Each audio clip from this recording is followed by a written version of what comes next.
Kogo News Time, 6:11. Are drivers a little more on edge and maybe more aggressive in the summer months, especially lately with a heat wave blanketing San Diego? Veronica Sites, an anger management expert, joining us now on the Kogo News Live line. Veronica, when it's hot outside, the summer sizzles in people's minds as well. It does. Those temperatures add to a lot of stuff going on in our heads and our level of tolerance and impatience. How does temperature fit into that, though? Well, temperature fits into a lot of things. Is number one, we become a little bit more agitated simply because our body is demanding more need, and we still are going at a high pace without stopping to drink, stopping to take care of basic human needs. And when we press through those things and suddenly somebody gets in our way or sits on a horn, the way our body is already responding to a lack of nurture to the physical needs, you have an emotional explosion that's potential in anybody. I look at it like we don't have the patience that we once did. You use your horn now in traffic, well, they have to have an eternal revenge on you. Why is that? Yeah. Well, we've become a society that is so disconnected because of technology that, when we get into our car, we don't think of it as an assault weapon, moving down the road until somebody threatens our safety and we feel like we're in danger. It's when we feel in danger or our safety is threatened that people react in a survival mode. And there's, a random way that people respond. Some people are going to be aggressive and seek to gain control, so they're going to fight. Other people are going to just, verbally with their mouth or with their hands, they're going to gesture all kinds of things that they'd like to say to the person without any thought of, what they're actually inviting.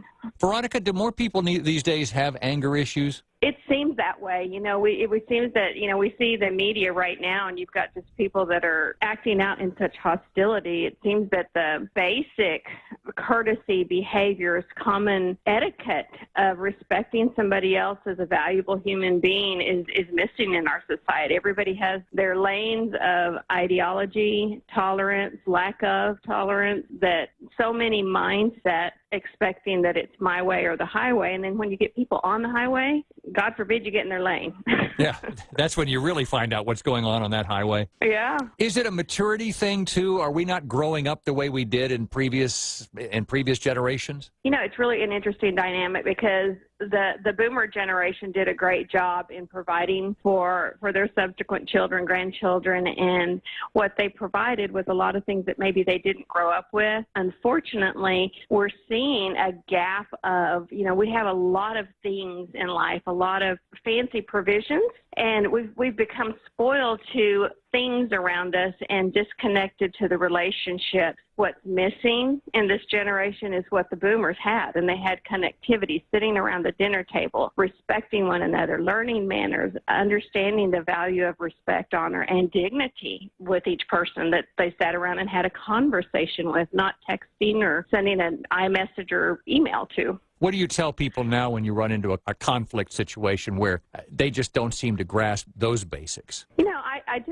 I start with asking them, what is it that your expectation was? And let's figure out where it fell short. Because the anger escalation, whether it's, low or high, it's just and I don't want to minimize it. Anger is a very explosive emotion. However, it's like the red light on the dashboard that's saying, pull over, something needs attention immediately. We haven't been trained in very well given the communication skills to recognize what it is that anger can actually do to help us, because it's a loss of control. It's a sense of fear. It's at the very basic, it's an unmet expectation, and we have no control over it, and therefore we become angry. But anger has a root in it that is at the level of pain. And we hurt when we don't get our way, and we're a very demanding society, expecting the microwave to give us hot coffee in 30 seconds. And when we don't get it, we get a little perturbed.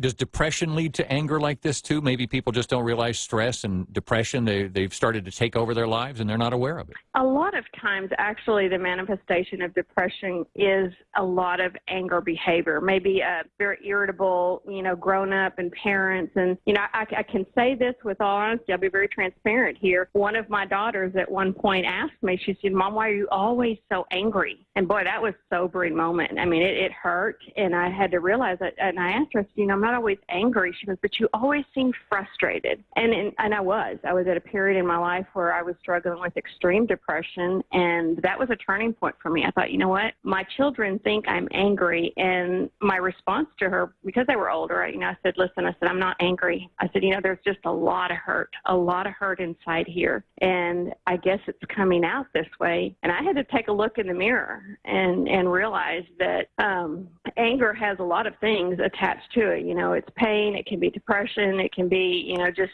an uncontrollable set of emotions that we just can't put words to. Therefore, we act out. And a lot of it is connected also to, things that haven't been dealt with that might have been traumatic before that moment. Veronica Sites, an anger management expert, with us now on the KOGO News Live Line. Veronica, did you have a website you want to mention? I do, yes. ConflictResolutionSpeaker.com. I've actually got some articles on there if they want to go in, download. I've got an article on road rage that's there, accessible, just things how to prevent it for yourself. You can't prevent what somebody else is going to do, but you can certainly prevent personal road rage, and that's available at ConflictResolutionSpeaker.com. Veronica Sites with us. Thank you, Veronica.